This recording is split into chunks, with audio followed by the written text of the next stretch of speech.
Alors, avant de commencer notre prédication de ce matin, j'aimerais bien simplement vous donner une autre annonce concernant les offrandes. Je ne sais pas si vous avez déjà remarqué, mais pour ceux qui veulent le faire d'une façon par la banque, par virement bancaire, toutes les informations de la banque sont là, dans la petite feuille. Vous pouvez faire par exemple des virements bancaires pour l'église. Le même est valable pour ceux qui regardent cette vidéo aussi, car toutes les informations bancaires de notre église sont disponibles dans cette vidéo, dans la description. Donc, vous pouvez m'accompagner. La prédication, justement, les structures de la prédication, elle est là dans la petite feuille et aussi dans la description de cette vidéo qui est en train d'être enregistrée. Maintenant, avec les informations bancaires. Alors, aujourd'hui, nous arrivons au chapitre 12, les versets 25 et les versets 29, qui va terminer, qui va clôturer ce chapitre 12. Et voilà, on a terminé toute cette série de prédications qui est vivre la foi chrétienne dans ce monde pervers qu'on a fait pendant tout ce chapitre 12 de la lettre aux Hébreux. Aujourd'hui, nous arrivons à la dernière partie. J'aimerais bien, je vous invite à lire à partir du verset 25 qui dit « Gardez-vous de refuser d'entendre celui qui parle, car si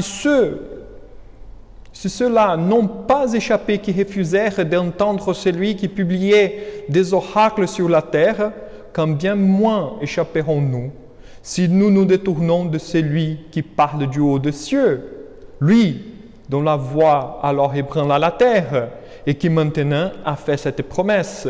Une fois encore, j'ébranlerai non seulement la terre, mais aussi le ciel. » Ces mots, une fois encore, indiquent le changement des choses ébranlées comme étant créées, afin que les choses inébranlables subsistent. C'est pourquoi, recevant un royaume inébranlable, montrons notre reconnaissance en rendant à Dieu un culte qui lui soit agréable, avec piété et avec crainte, car notre Dieu est aussi un feu dévorant. Je vous invite à la prière. Notre Dieu, notre Père, nous te rendons grâce, car tu nous donnes le privilège de te servir, de te rendre en culte. Aujourd'hui, par Jésus-Christ, le médiateur de l'Alliance. Nous te rendons grâce, Seigneur, car tu es bon et tu ne nous traites pas conforme nos mérites, mais tu nous traites selon la perfection de notre Maître et notre Seigneur Jésus-Christ. Et c'est par lui que nous te demandons humblement, Seigneur, de nous accorder ton Saint-Esprit, afin que nous puissions vraiment comprendre ta parole et que nous puissions la mettre en pratique dans notre vie quotidienne. Car le but de notre existence, Seigneur, est de te rendre gloire. Aide-nous, Seigneur. C'est au nom de Jésus-Christ que nous prions. Amen. Alors, la parole de Dieu, ce matin, nous invite à réfléchir sur notre responsabilité devant ces promesses merveilleuses faites dans les textes précédents. Nous avons vu la semaine dernière qu'il y avait pas mal de promesses merveilleuses, que nous allons habiter avec le Seigneur, que nous serons toujours avec lui et qu'autour de lui, devant sa présence, il n'y a que la joie. Et cette joie éternelle, elle est justement nous accordée d'une façon gratuite, complètement, grâce au nouveau médiateur de la nouvelle alliance, Jésus-Christ, notre Seigneur. Néanmoins, cette alliance n'est pas simplement des droits, mais il y a aussi des devoirs. L'alliance, il y a des termes que Dieu nous promet, nous fait des promesses, mais en même temps, il a de responsabilités. Comme je vous ai dit la semaine dernière, l'alliance est quelque chose qui nous rassure énormément, parce que le salut, notre relation avec Dieu ne dépend pas de nous-mêmes, ne dépend pas de nos efforts, ne dépend pas de notre personnalité, de nos états d'esprit, ne dépend rien de nous, mais simplement du fait que Jésus-Christ est le médiateur de la nouvelle alliance. Donc, elle nous donne une assurance énorme Mais en même temps, elle nous montre, elle aussi nous donne des responsabilités énormes. Car mépriser les termes de l'alliance est justement mépriser Dieu lui-même. Donc nous avons certaines responsabilités devant ces promesses merveilleuses que Dieu nous a faites. Si nous sommes membres de la nouvelle alliance, et nous avons toutes ces promesses qui vont se réaliser forcément, et là c'est bien dit, forcément ces promesses vont se réaliser, nous devons nous garder de refuser la parole. Car c'est très facilement, nous refusons la parole de Dieu. Car nous pouvons facilement nous détourner et oublier ses promesses. Ainsi, mes frères et sœurs, pour vivre la foi chrétienne dans ce monde pervers, nous poursuivons selon la parole de Dieu, afin de vivre pour la gloire de Dieu et de montrer à notre entourage une nouvelle manière de vivre. C'est une nouvelle société. Vous voyez que l'Église est justement une nouvelle société qui est en train d'éclore, de pousser au milieu de cette société des ténèbres. C'est à ce sujet que j'aimerais bien vous inviter à réfléchir aujourd'hui et dimanche prochain. Alors, si vous avez bien compris le texte, à partir du verset 25, il commence avec un autre impératif. C'est le dernier impératif de ce chapitre 12. Gardez-vous, il dit. Gardez-vous. C'est-à-dire veillez. Prenez soin de vous-même. L'auteur aux Hébreux introduit un nouveau impératif à la fin de ce chapitre 12.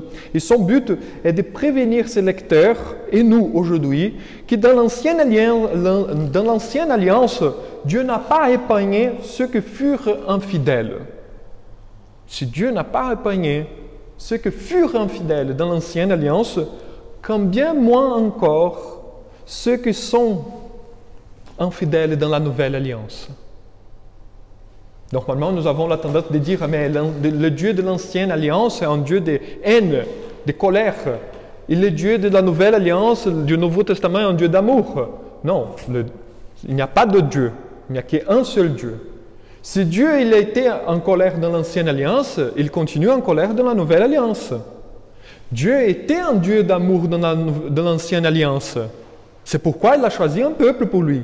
C'est pourquoi il a donné des lois. C'est pourquoi il a fait des miracles sans arrêt dans la vie d'Israël. Il a protégé, gardé, il a chuchoté même ces peuples, qui n'y a rien. En comparaison avec deux autres règnes de l'époque, Israël est comme ça, mes frères et sœurs. Il n'y a rien. Il est même Dieu d'amour qui a protégé toujours Israël, et le même Dieu d'amour d'aujourd'hui, qui nous a donné Jésus-Christ pour nous sauver. Nous qui nous ne méritions pas. Nous sommes hors de l'alliance, nous sommes un peuple sans alliance. Pour nous, il n'y a que condamnation selon la parole de Dieu. Mais Dieu a choisi de faire autrement. Il a choisi de nous sauver par Jésus-Christ. Donc le même Dieu de l'Ancien Testament est le même Dieu du Nouveau Testament. L'auteur aux Hébreux écrit. Et pourquoi il va écrire de cette manière? Il écrit à une assemblée où il y avait pas mal de personnes qui se détournaient de la foi chrétienne en revenant au judaïsme. C'est pourquoi l'épître est aux Hébreux. Vous voyez, c'est aux Hébreux, n'est pas par hasard. Il s'agit d'une communauté formée d'ex-juifs, des anciens juifs qui sont convertis au christianisme. Mais la religion, l'ancienne religion, la culture, toutes ces habitudes sont très forts encore, sont très fortes, des éléments très forts dans leur conscience, qui de temps en temps, ils commencent à mélanger l'évangile, la nouvelle vie en Christ, avec les anciennes habitudes, les anciens enseignements. Et donc, ils commencent à revenir de petit à petit du christianisme vers le judaïsme. L'écrivain hébreu va écrire justement toute cette lettre pour dire non, non, non, non, non, non, non. Vous n'arrivez pas à voir que la nouvelle alliance, elle est supérieure à l'ancienne alliance. C'est ça le grand thème de l'épître aux Hébreux. La supériorité de la nouvelle alliance devant la ancienne alliance. Car l'ancienne alliance, et là l'argument de l'ancienne alliance, l'argument de l'écrivain aux Hébreux est pour montrer que l'ancienne alliance, c'est que des ombres. Mais maintenant, il y a la réalité. La réalité, elle est là, maintenant. Et donc, refuser la nouvelle alliance entraîne des conséquences terribles. Parce que si dans l'ancienne alliance, si on refusait l'ancienne alliance et avait déjà pas mal de châtiments et de punitions, beaucoup plus maintenant, si nous sommes dans la nouvelle alliance. C'est pourquoi même l'apôtre Pierre, il dit que si quelqu'un connaît l'évangile, il a vécu un temps avec l'évangile et après il refuse l'évangile, c'est comme un chien qui revient à son vomissement. C'est pire, l'état est pire. Ainsi, cet impératif montre notre responsabilité en tant que chrétiens. Car maintenant, nous sommes au courant du plan divin et toutes ses implications. Il y a des bonnes choses, mais aussi il y a des responsabilités. L'Évangile nous montre que nous sommes l'Évangile nous montre qui nous sommes. L'Évangile montre le plan divin pour nous. L'Évangile nous montre qui est Dieu. L'Évangile nous montre vraiment comment Dieu il a résolu ces grands problèmes.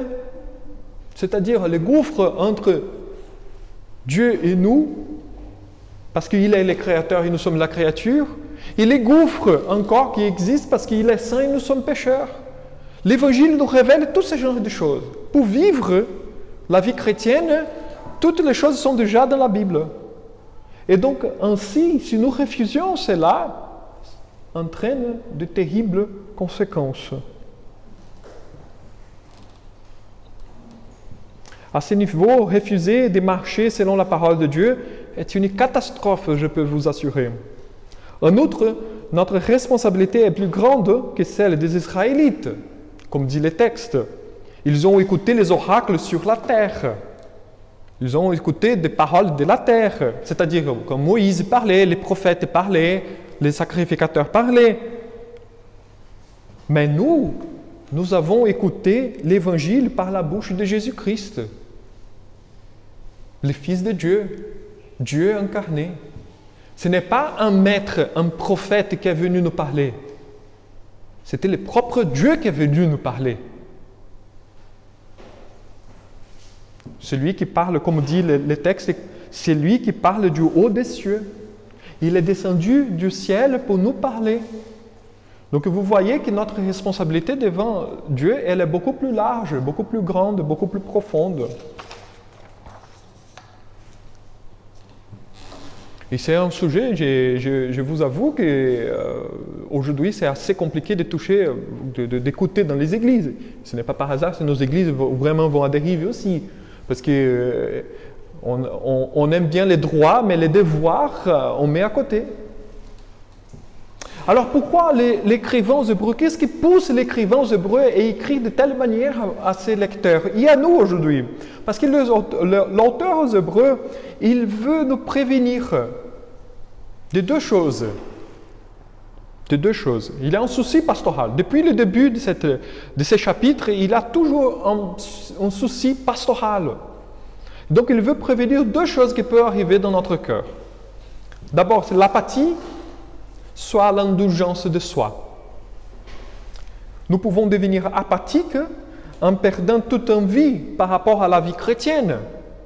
Si vous avez déjà remarqué dans notre vie, moi-même, cela m'est arrivé plusieurs fois. On est là, on est bien, et ça rentre comme s'il s'agissait d'une habitude. Et à un moment donné, les choses n'ont pas le même goût comme auparavant. On devient apathique. On ne sent plus. Nous nous laissons dominer par les choses de notre vie, nos soucis, nos problèmes, d'un côté négatif, même d'un côté positif. Par exemple, quand les bonnes choses de la vie arrivent, tous les conforts que nous avons, nous nous laissons entraîner, soit pour de bonnes choses comme pour de mauvaises choses. Et là, la vie chrétienne devient accessoire. Ça rentre dans le deuxième rang. Comme je dis tout à l'heure lors du catéchisme, aujourd'hui nous avons du temps pour faire tout, sauf prier, lire la Bible, participer de nos rassemblements, de nos cultes. Nous avons toujours temps pour tout, sauf pour cela.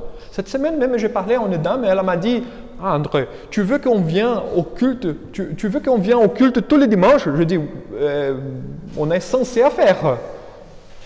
Non André, le temps a changé. Je dis « Ah bon, il a changé, comment il a changé ?»« Ah aujourd'hui, on travaille 14 heures par jour. On n'a plus de temps de rester là 1 heure, 1 heure et demie, 2 heures dans les cultes pour écouter un monsieur parler et pour nous gonfler. » D'accord. Et qu'est-ce que la proposition? Je dis, on pourra faire des cultes 1 fois tous les 2 mois. Ou 1 fois, on fait des fêtes, des cultes lors des jours de fête. Noël, Pâques, Pentecôte. C'est là à la résolution. Je dis, mais excusez-moi, si on fait justement cela, et là, on va vraiment à la dérive. Vraiment, on plonge. Car on y vit, mes frères et sœurs. Je vais vous donner des exemples historiques. Je ne vous donne pas mon aperçu ou mon avis. Je vais vous donner des exemples historiques qu'on peut vérifier. Mes frères et sœurs, l'Église, quand nous avons un attachement à Dieu, quand nous cherchons Dieu, quand nous sommes en train de marcher avec Dieu, nous avons tout le temps envie d'être plus avec Dieu. C'est naturel, ça vient naturellement. Il y a des moments de notre vie que vraiment nous n'avons plus de plaisir. Mais quand cela arrive, il faut remonter. Il faut chercher plus davantage. La tendance ici, par exemple, notre tendance naturelle, c'est quand nous avons un problème ou quelque chose se passe dans notre vie, nous prenons la distance. On ne vient plus. Et c'est au contraire que nous devrions faire. Quand les choses ne marchent pas dans notre vie, c'est là que nous devons nous attacher plus encore à Jésus-Christ. Là que nous devons vraiment nous lancer à vivre et servir Jésus-Christ. Je vous donne un exemple historique. À Genève, du XVIe siècle, quand Calvin a commencé la réforme protestante à Genève, par exemple, le culte était comme le nôtre. 1 fois par semaine, de temps en temps, comme ça. Quand les gens ont eu contact plus avec la parole de Dieu, quand les gens ont commencé à lire plus la parole de Dieu, quand les gens ont commencé à prier plus, il y a eu des moments à Genève qu'il y avait le culte tous les jours. Tous les jours. Vous vous rendez compte? Les gens allaient à l'église pour rendre gloire à Dieu en tant qu'église tous les jours. Cela est arrivé en plusieurs endroits, non simplement ici à Genève spécifiquement, mais tous les endroits où la Bible, où la parole de Dieu, elle est prise sérieusement dans la vie quotidienne des gens, automatiquement, les gens vont se réveiller à une vie avec Dieu. Cela s'est passé plusieurs fois tout au long de l'histoire. Même un exemple biblique. Par exemple, quand le roi Josias a retrouvé la parole de Dieu, qui a été cachée dans les temples tout détruits, quand il a lu la Bible, pour la première fois, Josias, qu'est-ce qu'il a fait? Il a déchiré ses vêtements, il a prié Dieu. Et il a dit au sacrificateur, prenez ces livres et on va lire au peuple. Il y a eu un réveil parmi le peuple d'Israël, au peuple de Juda, excusez-moi. Les gens ont été plus attachés à Dieu, à tel point que Dieu l'a dit, je vais vous épargner, parce que j'étais en colère contre vous. Mais maintenant, vous allez bien, pas de souci. Comme je disais tout à l'heure, si on dépense plus de temps avec Dieu, mes frères et sœurs, plus que la moitié de nos problèmes vont être résolus. C'est clair et net cela. C'est simplement se lancer. Et cela est dur pour nous. Parce que nous voulons avoir des résultats. Nous sommes dans un temps immédiat, un temps que les choses doivent marcher plus vite et le plus rapide possible et que nous voulons des résultats dans notre vie. Mais mes frères et sœurs, si nous faisons plus attention à la parole de Dieu, certainement Dieu va nous écouter, va nous exaucer nos prières. Il viendra toujours au notre secours. Car Dieu n'est pas un tyran. Dieu n'est pas un dominateur qui simplement il veut être obéi parce qu'il veut être obéi. Dieu n'est pas celui-là. Dieu, il a plaisir de nous donner et de nous bénir. Le problème, c'est nous, que nous voulons que les choses soient faites selon notre propre volonté. Mais quand nous sommes attendris par la parole de Dieu, que nous sommes attendris par une vie de prière devant le Seigneur vient tout de suite à notre secours. Toujours. C'est pourquoi l'écrivain aux Hébreux il est en train de dire « Faites attention, gardez-vous de ne pas refuser la parole de Dieu, ne soyez pas apathiques. » La vie chrétienne ne peut pas devenir un accessoire. Quand la vie chrétienne devient un accessoire, elle n'a plus d'importance, elle n'a plus de pertinence, automatiquement nous décrochons. On décroche. Nous commençons à être indifférents au message de l'Évangile comme s'il était un parmi d'autres, un discours parmi d'autres. Et non, l'Évangile est le seul discours qui donne de la signification et de la cohérence à tout le reste dans la société. Sans l'Évangile, on est perdu dans un système incohérent et irrationnel. Après, nous n'avons plus la flamme, et puis nous disons que la faute c'est de l'Église, ou telle personne qui m'a fait mal. Nous nous écartons petit à petit. C'est là est l'apathie. Puis nous commençons à être indulgents avec nous-mêmes. Et c'est là le deuxième problème. Nous commençons à être indulgents avec nous-mêmes. Nous nous excusions en pensant que nous pouvons faire n'importe quoi et qu'à la fin Dieu va nous pardonner, car Dieu est amour, que c'est possible de vivre une vie heureuse sans Dieu. C'est là un des grands mensonges que nous nous racontons tout le temps. C'est possible d'être bon sans Dieu. C'est possible d'être heureux sans Dieu. C'est possible de réussir dans la vie sans Dieu. C'est possible de vivre d'une façon éthique sans Dieu.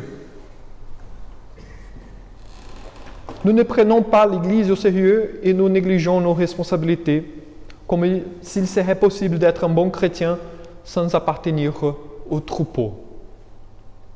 Nous pensons plutôt à nos droits et non à nos devoirs. Nous sommes aussi attachés aux obligations de l'Alliance, mes frères et sœurs, et c'est une grande indolence de penser que si Christ a tout fait, qui a tout fait pour nous, peu importe ma manière de vivre. Si Christ nous a donné sa vie pour que nous soyons sauvés par la grâce, ce n'est pas une bonne réponse, une réponse reconnaissante devant Dieu si on dit « je m'en fiche, je fais comme je veux ». Alors, ces deux périls et les problèmes que l'écrivain aux Hébreux a devant ses yeux. Et comment il va argumenter pour les gens? Il va montrer deux choses. Il va faire une comparaison entre les choses ébranlables et les choses inébranlables. Il a déjà fait cette comparaison avant dans les textes avec les choses du ciel et les choses de la terre. Maintenant, il fait une comparaison avec les choses ébranlables et inébranlables. L'écrivain aux Hébreux attire notre attention à faire attention aux paroles dites jusqu'à maintenant. Il dit, faites attention avec les paroles qui sont dites maintenant. Il fait le contraste entre les choses inébranlables et les choses ébranlables. Et il nous exhorte à rester fidèles aux paroles qui nous poussent vers les choses inébranlables, car Dieu est celui qui peut ébranler toutes les choses. C'est à ce sujet que nous voyons la pertinence de la parole de Dieu. Car nous vivons un moment où toutes les choses sont ébranlées. Surtout nous maintenant, avec la crise du coronavirus, nous voyons comment Dieu a ébranlé le monde entier. Tout le monde a peur maintenant. Nous avons vu que le virus, il a touché tous les pays, tous les endroits. Aucune personne ne peut dire « je suis tranquille et bien assuré ». Néanmoins, la majorité des personnes de ce monde ne se rendent pas compte de l'action providentielle de Dieu à travers ce virus. La tête des gens façonnée à penser d'une façon matérialiste n'arrive pas à comprendre la puissante voix de Dieu qui est en train de résonner maintenant dans ce monde à travers ce virus. Dieu secoue ce monde en disant « il y a un Dieu, faites attention ». Cette voix ébranle toutes les choses et elle prévient qu'il y a quelque chose de plus grave à l'avenir. Parce que le texte il dit, Dieu il ébranle toutes les choses sur la terre. Mais Dieu aussi il est capable de non simplement ébranler les choses qui sont sur la terre, mais aussi les choses qui sont au ciel. Et quand il est en train d'ébranler maintenant cette terre, c'est parce qu'il est en train de dire, vous êtes déjà ébranlé, vous êtes déjà désespéré avec ce genre de choses. Il y aura un jour que je vais ébranler non seulement la terre, mais aussi le ciel. Mes frères et sœurs, le jour du jugement final, ce n'est que nous qui serons devant la présence de Dieu. Même les anges seront jugés. Toutes les créatures, peu importe si ce sont matériels comme nous, ou si ce sont spirituels comme les anges, tout le monde sera devant Jésus-Christ pour être jugé. Il y a une chose plus grave à l'avenir. Cette crise sanitaire n'est qu'une anticipation de ce qui arrivera à l'avenir. Donc il faut être prêt pour les grands jours du jugement. Et quelle est la réponse de la parole de Dieu? Elle est simple. Il n'y a qu'un chemin. Il n'y a qu'une vérité. Il n'y a qu'une vie. À savoir, regretter, repentir de nos péchés et croire en Jésus-Christ. C'est le seul chemin d'être épargné de ce jugement qui va ébranler soit la terre, soit le ciel. Dieu ébranle même l'Église avec tout ce qui se passe. Nous sommes là en train d'être ébranlés aussi avec le monde, afin que l'Église se réveille de son sommeil. Au lieu de craindre, c'est le moment de montrer le courage de parler de l'Évangile, la seule espérance inébranlable. Car les gens posent maintenant leurs espérances sur un vaccin, sur des médicaments, sur les politiques du gouvernement, sur ceci, sur cela. Et c'est à nous de dire, il y a une espérance beaucoup plus forte, beaucoup plus importante. C'est le fait que Jésus-Christ est notre Sauveur. Et que même si nous attrapons ce virus et nous arrivons à mourir, notre vie, elle est cachée en Jésus-Christ éternellement. Un médecin ne peut pas donner cette promesse. Le gouvernement ne peut pas nous promettre quelque chose comme ça. Un vaccin ne peut pas nous donner cette assurance, ni un médicament. Il n'y a que Jésus-Christ qui peut nous assurer qu'éternellement nous serons bien avec notre Dieu. Et c'est là une promesse de la parole, n'est pas une promesse humaine, c'est une promesse de Dieu, le Père Tout-Puissant, pour nous. C'est le moment de reconduire la façon de penser des gens qui pensent qu'il ne s'agit que d'un virus. Dieu est en train de montrer son pouvoir et c'est à nous de montrer pour les gens que tout ce qui se passe vient de Dieu. Et ainsi, il faut repentir de ses péchés et croire en Jésus-Christ. Dieu se sert de ces moyens pour avertir les personnes qu'il y aura un jugement à l'avenir. L'Évangile est la réponse divine pour que l'être humain soit sauvé de ces jugements. une réponse de grâce, d'amour et de miséricorde. Dieu est en train de faire grâce. Dieu, il est souverain. Il pouvait simplement faire comme ça et tout effacer. Mais il a préféré simplement avoir la patience et nous donner la parole afin que nous puissions justement donner aux gens l'espérance d'une vie éternelle. Alors, afin de conclure déjà, afin de terminer cette prédication, je voudrais simplement vous rappeler à être toujours fidèle à Dieu. C'est là est le but de ce texte maintenant. Soyons toujours fidèles à Dieu, malgré les circonstances, soyons fidèles par une vie non selon nous-mêmes, mais une vie selon la parole de Dieu. Car notre vie, elle est en Christ. Et si nous vivons par Christ, aujourd'hui nous vivons selon l'Évangile, selon la parole. Vivre selon la parole de Dieu signifie chercher, servir humblement les uns les autres. Chercher Dieu, chercher, servir Dieu, et non être servi. C'est justement vivre une vie de service devant Dieu qui nous empêche de tomber dans une vie d'apathie et d'indulgence de soi-même. Prenons l'Évangile plus sérieusement dans notre vie quotidienne et vous allez voir que Dieu peut faire des choses merveilleuses dans notre vie. Dieu peut nous combler de bénédictions, mes frères et sœurs, que nous n'imaginons ni même pas. Soyons toujours prêts à servir et prêts à partager l'Évangile, car l'Évangile est la seule chose inébranlable dans cette vie. Si nous nous sommes attachés aux choses ébranlables, on va périr. Mais si nous sommes attachés aux choses inébranlables, on va demeurer pour toujours. Restons fidèles et suivons notre bon berger Jésus-Christ, qui est le seul capable de nous donner cette espérance éternelle. Je vous invite à la prière. Notre Dieu, notre Père, nous te rendons grâce, car tu nous donnes, Seigneur, le privilège de vivre une vie, de te rendre culte.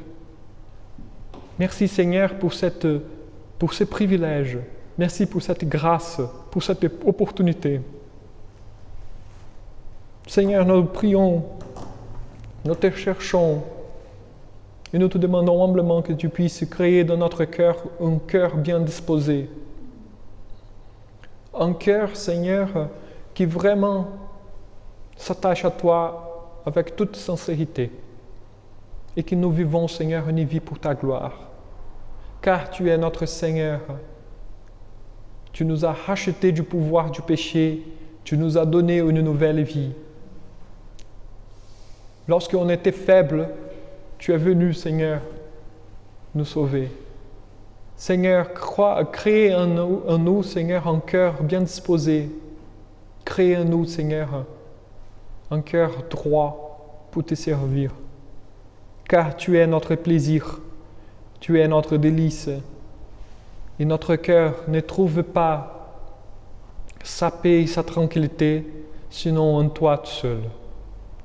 Sois avec nous, Seigneur. C'est au nom de Jésus, notre Seigneur et Sauveur, que nous prions. Amen.